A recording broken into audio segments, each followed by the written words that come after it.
Hi guys, so ngayon po no, mag-unbox po tayo ng nabili natin sa Lazada, which is ito. Nabili natin siya sa halagang ganito kasi sa panahon na binili ko siya, naka-sale po siya. Tapos nakuha ko yung discount na free shipping. Ito na siya. Ang makikita nyo dyan. So, ililink ko po siya sa description sa baba.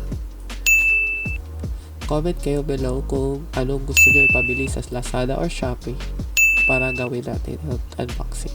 Let's start! Ang una po natin na gagawin ay kukunin ang lahat ng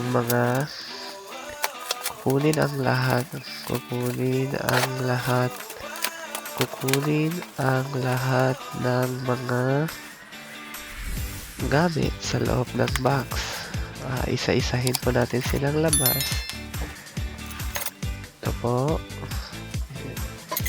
Ito yung bakal. Yung pangsalo ng puwet. Ito ay elbow at connector. So, yan. Nalabas natin lahat. I-arrange mo natin ang mga step 1 po. Ito mga wheels, ilagay po natin sa base po. Step 1. Lalagay natin yung isa-isa. So, secure lang po natin.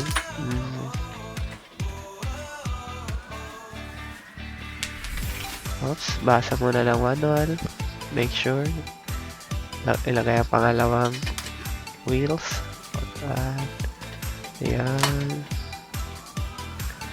Yan. Okay. Tapos, yan. So, step 1 is done. Next po natin gagawin ay step 2. Yan. Lalagay lang po yan ang step 2. Tapos na ang step 2. Step 3 ay ilalagay po natin yung para sa base pang connect sa na-assemble na to sa step 1 at step 2. Lalagay po natin mga bolt para magko-connect sila.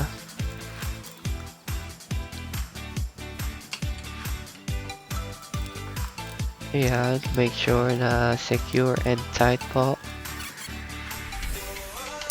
Ayan. So, Allen po yung ginamit po natin.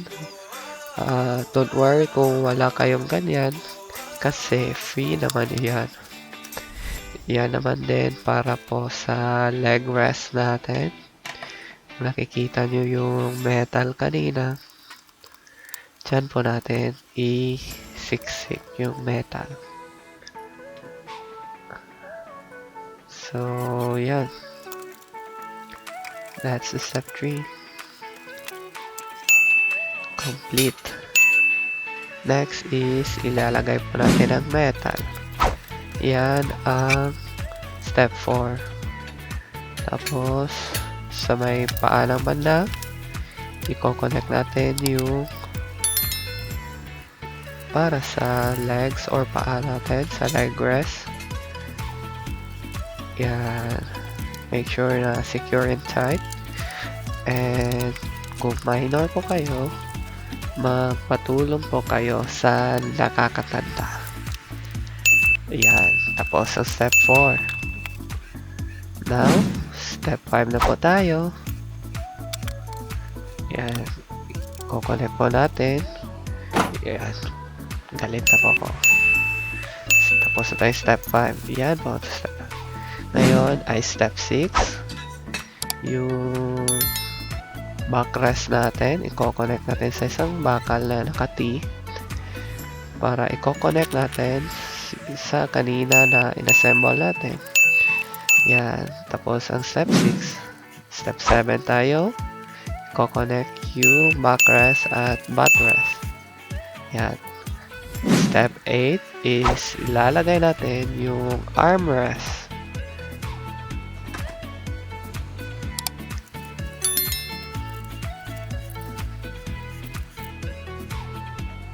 Yan, dahan-dahan pa tayo dyan. So, yan.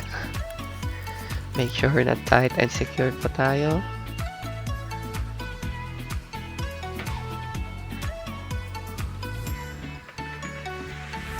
Comment down kayo below guys kung anong i-unbox at i-assemble po natin para kung may duda kayo sa isang item, ako na lang ang bibili at magre-review nito. Tapos, kung meron kayong katanungan paano mag-assemble, PM kayo sa baba or comment para yung ibang viewers natin makakatulong sa inyo at mag-share tayo ng ideas guys. Okay?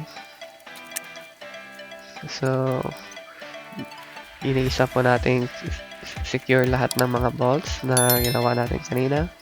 Sinisigurado po natin na tight and secured.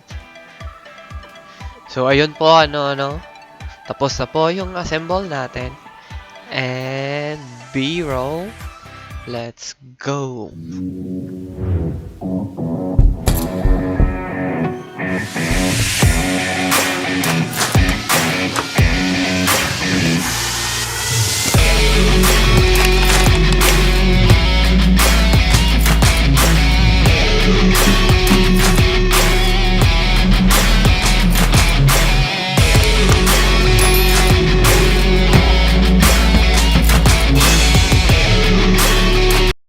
So, ayun po, salamat at nakarating kayo dito. Salamat din sa pagpanood. Sana nagustuhan nyo yung pag-unbox ko, tapos pag-assemble. Sana may natutunan kayo. At comment na lang below kung anong gusto nyo ipapabili sa Lazada or Shopee. Para ako na lang kusang bibili para di na kayo ma-scout.